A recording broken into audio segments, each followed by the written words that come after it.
एक बाबा की धमकी। मैं ऐसा बाबा हूँ, ठोकने वाला बाबा हूँ। दूसरे बाबा की सेक्स डायरी। ये कैसे बाबा? एक बाबा धमकी देता है और दूसरा बाबा खेलता है अश्लील खेल। सनसनी में कहानी आज ऐसे दो बाबाओं की जिन पर लगे हैं बेहद ही सनसनीखेज इल्जाम, और इल्जामों की उस कहानी ने फैला दी है सनसनी। सबसे पहले देखिए उस बाबा की दास्तान जिस पर एक शख्स को धमकी देने का आरोप है। ये तस्वीर है अवधूत बाबा की। बाबा प्रवचन देते हैं, बाबा ज्ञान की बातें भी करते हैं, लेकिन आज हम आपको इन बाबा की जो वाणी सुनाने जा रहे हैं उसे सुनकर आप दंग रह जाएंगे। तुम चाहे थाना में रिपोर्ट लिखा दे, पुलिस में कर ले, कुछ मैं बाबा नहीं देता है। मैं ऐसा बाबा हूँ, ठोकने वाला बाबा हूँ। मैं ऐसा बाबा हूँ, ठोकने वाला बाबा हूँ। वीडियो में दिख रहे ये बाबा अवधूत बाबा हैं, पायलट बाबा के शिष्य। 10,000 रुपया। लेकिन इस वीडियो में आप देख सकते हैं कि बाबा की जुबान से प्रवचन नहीं बल्कि ऐसे वचन निकल रहे हैं जो किसी भी संत को शोभा नहीं देते। बाबा वीडियो में एक शख्स को धमकी दे रहे हैं, उसे ठोक देने की बातें कर रहे हैं। तुम चाहे थाना में रिपोर्ट लिखा दे, पुलिस में कर ले, कुछ मैं बाबा नहीं देता है। मैं ऐसा बाबा हूँ, ठोकने वाला बाबा हूँ। मैं ऐसा बाबा हूँ, ठोकने वाला बाबा हूँ। बाबा की दादागिरी का ये वीडियो उज्जैन का है, जहां सिंहस्थ में जुटे हैं देश के कोने कोने से आए संत। लेकिन ये बाबा जिस तरह की भाषा का इस्तेमाल करते हुए नजर आ रहे हैं, उससे आपको इस बात का अंदाजा तो हो ही गया होगा कि बाबा अपने आप को कानून और पुलिस से भी ऊपर मान रहे हैं। मुझे बता देते हैं, तुम चाहे थाना में रिपोर्ट लिखा दे, पुलिस में कर ले, कुछ मैं बाबा नहीं देता है। मैं ऐसा बाबा हूँ, ठोकने वाला बाबा हूँ। मैं ऐसा बाबा हूँ, ठोकने वाला बाबा हूँ। दरअसल रेडियो साउंड का बिजनेस करने वाले प्रदीप जॉनवाल ने अवधूत बाबा के पंडाल में साउंड सिस्टम लगाया था, और उसी की पेमेंट मांगने जब वो बाबा के पास पहुंचा तो बाबा ने पैसे की बजाय जान से मारने की धमकी दे डाली। मैं उनके पास पेमेंट लेने गया तो उन्होंने मुझे जान से मारने की धमकी दी और कहा मैं ठोकने वाला बाबा हूँ, जिससे कि मेरा पूरा परिवार डरा हुआ है, मुझे घर से भी नहीं निकलने दे रहे। यही नहीं, बाबा इस बात से भी बेहद नाराज दिखे कि सिंहस्थ में उन्होंने 4 करोड़ रुपए खर्च कर दिए, लेकिन कमाई जरा सी भी नहीं हुई। अब हम नहीं देंगे, मैं तो जिंदगी में यहाँ कुम नहीं करूंगा। 4 करोड़ रुपया खर्च कर दिया, 10,000 रुपया नहीं आया। पीड़ित की शिकायत पर पुलिस ने मामला दर्ज कर जांच शुरू कर दी है। ये सब जांच के बाद उपरांत मालूम पड़ेगा कि धमकी दी है या नहीं दी है। अभी तो आवेदन पत्र मिला है थाने पे, तो उसकी जांच की जा रही है। बाबा के खिलाफ शिकायत मिलने के बाद पुलिस जांच कर रही है, लेकिन वहीं अवधूत बाबा के समर्थक आरोपों को गलत बता रहे हैं। तो उसका कोई पेमेंट बाकी नहीं है। बाबा के पास 50-60 हज़ार की उसके पास मशीन सुधरने के लिए दी है, और बाबा ने जितने भी सामान यहाँ पर लगे थे, अवधूत बाबा ने जितने भी सामान यहाँ पर लगाया था, सबका एक पेमेंट करा। बाबा के शिष्य बाबा पर लगे आरोपों को बेबुनियाद करार दे रहे हैं, लेकिन धमकी भरा वीडियो बाबा को सवालों में खड़ा कर रहा है। फिलहाल पुलिस मामला दर्ज कर जांच में जुटी है। सनसनी के लिए उज्जैन से विक्रम सिंह जाट की रिपोर्ट। वो बाबा बड़े बड़े दावे करता था, वो खुद को रूहानी ताकतों का मालिक बताता था। वो कहता था कि अपने तंत्र मंत्र से वो लोगों की हर समस्याओं का समाधान कर सकता है, बेऔलाद महिलाओं की सूनी गोद को भी भर सकता है। लेकिन एक रोज बाबा के असली चेहरे का हो गया खुलासा। पहले सामने आया बाबा का सेक्स वीडियो, और अब सामने आई है बाबा के सेक्स डायरी की वो कहानी जिसने हर किसी को कर दिया है सन्न। ये एक बाबा की सेक्स डायरी है, वो डायरी जिसमें दर्ज है बाबा के गोरख धंधे के पूरे नेटवर्क की कहानी। उस नेटवर्क की कहानी जो दिल्ली से लेकर मुंबई तक और कोलकाता से लेकर गुजरात तक फैला हुआ था। देश के कोने कोने में थे उस बाबा के एजेंट। देश के कोने कोने में चल रहा था बाबा के फरेब का खेल, और उसके उस फरेब के जाल में फंसकर भोली भाली महिलाएं बन रही थीं बाबा के घिनौने खेल का शिकार। इस डायरी में दर्ज है वो नाम, पते, ठिकाने जिनके रहस्यों की तहकीकात अब पुलिस कर रही है, क्योंकि इसी डायरी में कैद है बाबा के पापों का पूरा राज। बेऔलाद महिलाओं की सूनी गोद भरने का दावा कर उनके साथ अश्लील खेल खेलने वाले बाबा का सबसे बड़ा राज आज खुलेगा। बाराबंकी के बाबा रामशंकर तिवारी उर्फ परमानंद उर्फ शक्ति बाबा की सेक्स डायरी का सारा राज। बाबा रामशंकर तिवारी उर्फ परमानंद उर्फ शक्ति बाबा। सनसनी के खुलासे के बाद यह ढोंगी अब सलाखों के पीछे है और अब तहकीकात के बाद पुलिस के हाथ लगी है बाबा की वो डायरी जिसमें छिपे हैं कई राज। बाराबंकी के हरई में पाखंड का आश्रम चलाने वाला रामशंकर तिवारी पुलिस की गिरफ्त में है। आश्रम की आड़ में चल रहे उसके अश्लील खेल की कहानी हर किसी के सामने आ चुकी है और पुलिस की तहकीकात में हो रहे हैं नए नए खुलासे। बेऔलाद महिलाओं को संतान प्राप्ति का झांसा देकर उनके साथ बलात्कार करने वाले रामशंकर तिवारी के आश्रम की पड़ताल में पुलिस के हाथ लगी है बाबा की एक सीक्रेट डायरी। वो डायरी जिसमें देश के कोने कोने के लोगों के नाम और नंबर दर्ज हैं। इस डायरी को देखकर यह अंदाजा लगाया जा सकता है कि रामशंकर तिवारी का जाल कहां तक फैला हुआ था। उसके पाखंड के जाल में सिर्फ उत्तर प्रदेश ही नहीं बल्कि कई राज्यों के लोग फंसे हुए थे और तंत्र मंत्र और चमत्कार के नाम पर वो उनको बना रहा था अपने घिनौने मंसूबों का शिकार। 3 मुकदमे इन पे अभी दर्ज हुए हैं, पिछले 15 दिन के अंदर दर्ज हुए हैं 3 मुकदमे। उससे पहले इनके ऊपर 9 मुकदमे और थे जो कि पुराने मुकदमे हैं। सन 88 से लेकर अब तक के जो है 9 मुकदमे दर्ज किए गए। ये मुकदमे जो है विभिन्न धाराओं के हैं, इसमें लूट भी है, हत्या का प्रयास भी है और धोखाधड़ी भी है। बाराबंकी पुलिस के मुताबिक ढोंगी बाबा रामशंकर तिवारी अपनी इस डायरी में उन सभी के पते ठिकाने लिखता था जो उस पर आंख मूंद कर भरोसा किया करते थे।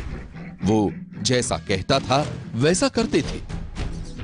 पुलिस को शक है कि हो सकता है बाबा डायरी में दर्ज लोगों के साथ ब्लैकमेलिंग करता हो, उनसे पैसों की उगाही करता हो, क्योंकि बाबा और गुनाह का रिश्ता पुराना है। तो ये सभी जो है मुकदमे और जो अभी 3 मुकदमे जो दर्ज किए गए हैं उन सबको संज्ञान लेते हुए गैंगस्टरी कार्रवाई जो भी प्रस्तावित की जाएगी उसमें प्रयास करके गैंगस्टरी कार्रवाई की जाएगी और उसमें जो है जो भी वैधानिक तरीके से, लीगल तरीके से अगर इनकी प्रॉपर्टी जब्त की जा सकती है तो वो भी करेंगे। पुलिस के हाथ लगी यूपी के रंगीन बाबा रामशंकर तिवारी की ये डायरी 4 साल पुरानी है, यानी कि डायरी साल 2012 की है। लेकिन इसे देखकर यह अंदाजा लगाया जा सकता है कि 4 सालों में बाबा की डायरी में दर्ज नामों की लिस्ट कितनी लंबी हो चुकी होगी। 4 सालों में रामशंकर तिवारी का नेटवर्क और कहां कहां तक फैल चुका होगा। पुलिस बाबा की डायरी में दर्ज लोगों से पूछताछ कर बाबा के गुनाह का पूरा चिट्ठा खोलने में जुटी है। पुलिस का कहना है कि हो सकता है डायरी में दर्ज नामों में से कई बाबा के एजेंट हों, वो एजेंट जो बाबा का देश के कोने कोने में प्रचार प्रसार करते हों, उसके चमत्कारों का गुणगान करते हों और भोले भाले लोगों को उसके आश्रम तक पहुंचाते हों।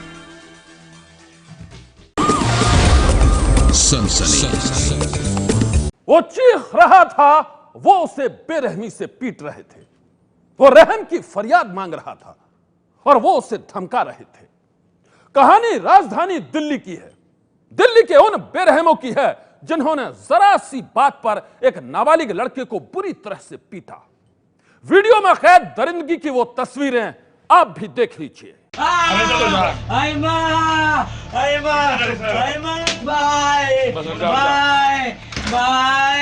इस वीडियो की तस्वीर हम आपको साफ साफ नहीं दिखा सकते, लेकिन वीडियो में चिल्लाने और रहम की भीख मांगते एक लड़के की आवाज सुनकर आप उसके दर्द का अंदाजा लगा सकते हैं।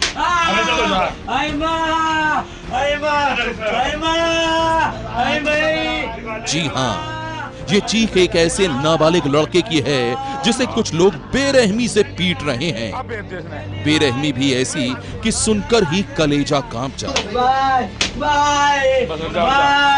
लड़के के हाथ पैर बांध दिए गए हैं और फिर कपड़े उतारकर बेदर्दी से की जा रही है उसकी पिटाई।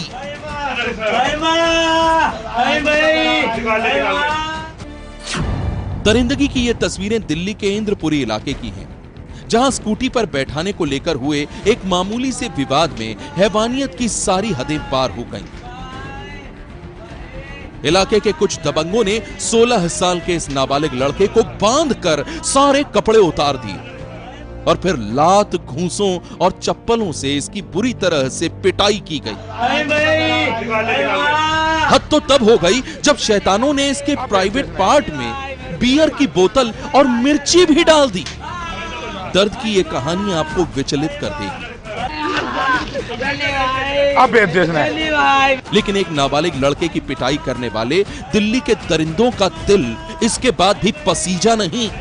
वो इसकी तब तक पिटाई करते रहे जब तक कि पिटाई से लड़के की हालत खराब नहीं हो गई। लड़का चीख रहा था, चिल्ला रहा था, लेकिन बदमाश यहीं रुके नहीं। उन लोगों ने पूरी वारदात का वीडियो भी बनाया और उसे सोशल मीडिया पर वायरल कर दिया। झूठ बोल के मेरे को मारा पीटा और ऊपर से मिर्ची लेके रख दिया। कह रहे हैं इसकी मिर्ची डालेंगे अंदर। मैंने बोला भाई ऐसे तो तुम इतनी कर रहे हो तो मेरे को जान से मार दो। मेरे हाथ पैर बांध दिया, उसके बाद बांध के मेरे को फेंक दिया उन्होंने बाहर। बियर की बोतल से भी आप बियर की बोतल मेरे को उसके ऊपर बिठा के मेरे को मार पिटाई बहुत कर रहे थे। ऊपर से कह रहे थे बियर बोतल गिरेगा तेरे को बहुत मारेंगे हम। मैंने बोला भाई इससे बड़े आप जान से मार दो, ये तो गिरेगा ही भाई। इतनी बुरी तरह से पिटाई के बावजूद पीड़ित नाबालिग ने इस घटना के बारे में किसी को कुछ नहीं बताया, बल्कि घर आने की बजाय वो आसपास ही भटकता रहा। इसी दौरान उसे अपने साथ हुई घटना के वीडियो के बारे में पता चला और इसके बाद शर्मिंदगी के मारे उसके मन में आत्महत्या का ख्याल भी आ गया। मैं गया मेरी मम्मी से बोला मम्मी ऐसे बात होगी। मैं तुरंत ही ट्रेन में कट जाता हूँ। जिस दिन मेरे घर वालों ने सब ने पकड़ लिया मुझे। मैंने पकड़ते उसके बाद मैं क्या कर रहा था, गर्मी में पासी उसी लगाने के लिए मैं थोड़ा सा मैं छड़ रहा था ऊपर, बर्तन गिरते मेरी मम्मी जग गई, लेटी हुई थी। मेरी मम्मी पकड़ के रोने लग गए। बताया जाता है कि रेल की पटरियों पर नाबालिग लड़के को खुदकुशी के इरादे से घूमते हुए उसके पिता ने देखा और फिर यह मामला खुल गया। परिवार वालों ने पुलिस को पूरे मामले की शिकायत की। मेरे से तो वो वीडियो देख कर नहीं जा रहा था। मेरे बच्चों को ऐसे हालत करा तो बहुत ज्यादा देख कर नहीं जा रहा था। उस दिन तो मेरा बच्चा मरने भाग रहा था। एक ही बच्चा है मेरा, एक ही लड़का है मेरे, क्या एक ही लड़का है मेरा। तो दिल दहला देने वाली इस वारदात में शामिल सभी आरोपी इंद्रपुरी के हैं और सभी इलाके के दबंग हैं। एक खबर तो यह भी है कि पिटाई के इस वीडियो को शैतानों ने अपने दोस्तों में बांटा और इलाके के लोगों के बीच 5 से 10 रुपए में बेचा भी। हैरानी की बात यह है कि जब ये वीडियोस वायरल हुई तो पुलिस ने इस मामले में 4 लोगों को गिरफ्तार किया है। एक और शख्स है वो अभी फरार चल रहा है। परिवार का बोलना है कि सबसे ज़्यादा जो मारपिटाई की गई बच्चे के साथ वो उसी शख्स ने की थी, वो अभी फरार है, उसकी तलाश की जा रही है। इस मामले में जब पुलिस ने मेडिकल कराया तो हालांकि मेडिकल में किसी तरह का फिजिकल असॉल्ट की बात निकलकर सामने नहीं आई। इसी वजह से पुलिस ने सिर्फ मारपीट की धाराओं में, कमरे में बंद करके मार पीटने की धाराओं में मामला दर्ज किया है। पुलिस का बोलना है कि अब जो वीडियो निकलकर सामने आई है जिसमें प्राइवेट पार्ट में बॉटल दिखाई दे रही है, उस मामले में भी अब दोबारा पुलिस मेडिकल कराएगी, उस वीडियो की जांच कराएगी और इस मामले के अंदर और भी सेक्शन ऐड किए जा सकते हैं। कैमरामैन रंजीत के साथ Abhay Parashar, ABP news, Delhi. Police से बचने के लिए कोई अपराधी साधु का चोला पहन लेता है तो कोई कुछ और ही रूप बना लेता है। ऐसी कहानी आपने फिल्मों में तो देखी ही होंगी, असल जिंदगी में भी सुनी ही होंगी, लेकिन यह कहानी जरा हटके है। वो इसलिए क्योंकि यह कहानी एक ऐसे गुनहगार की है जो पुलिस से बचने के लिए बन गया किन्नर।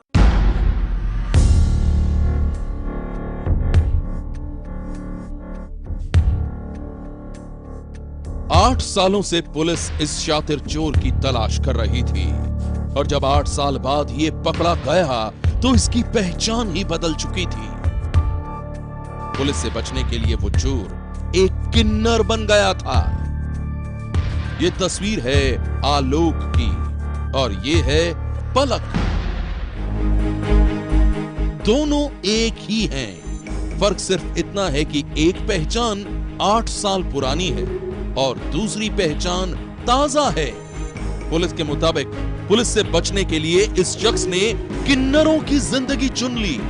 इसने अपना लिंग परिवर्तन करवा लिया और फिर ये आलोक से पलक बन गया। 2008 में ये एक चोरी के मामले में इसको गिरफ्तार किया गया था, जिससे मैं ये कोर्ट से बेल जम करने पे इसके लगातार उसके बाद ये कोर्ट से फरार था। 2008 से लगभग 8 साल से फरार था। इसकी तलाश चल रही थी, जिसपे से कोर्ट ने इसके लिए परमानेंट वारंट, स्थायी वारंट भी जारी करा था। लगातार तलाश करने पे इसके जब पता निकाला तो घर वालों ने भी यही बताया कि लगभग 8 साल से घर से गायब है, उन्हें कुछ जानकारी नहीं। पुलिस के मुताबिक 8 साल पहले जब इस पर चोरी का केस दर्ज हुआ था, उस वक्त ये 18 साल का था।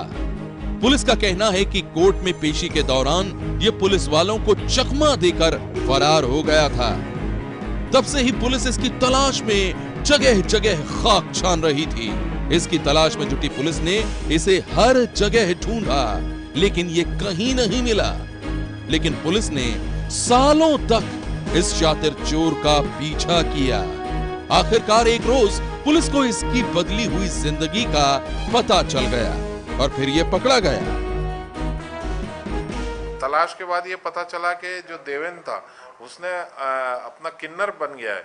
किन्नर बनकर पलक नाम से कहीं रह रहा है। तो इसको जिसमें अपने इससे गिरफ्तारी से बचने के लिए, जिसमें इसको फिर किन्नरों के बीच में तलाश करते ये नंदलालपुरा में किन्नरों के साथ रहना पाया गया, जहां से बड़ी मेहनत के बाद इसको पकड़ा गया।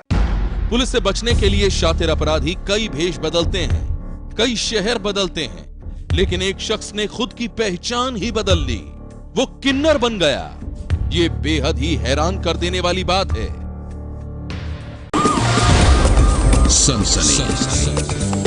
आज की सनसनी में बस इतना ही। आप रहिएगा होशियार। सन्नाटे को चीरती सनसनी फिर देगी दस्तक आपकी दहलीज पर। लेकिन कल रात 10 बजे देखना ना भूलिए हमारा खास कार्यक्रम गैंगस्टर की गर्लफ्रेंड।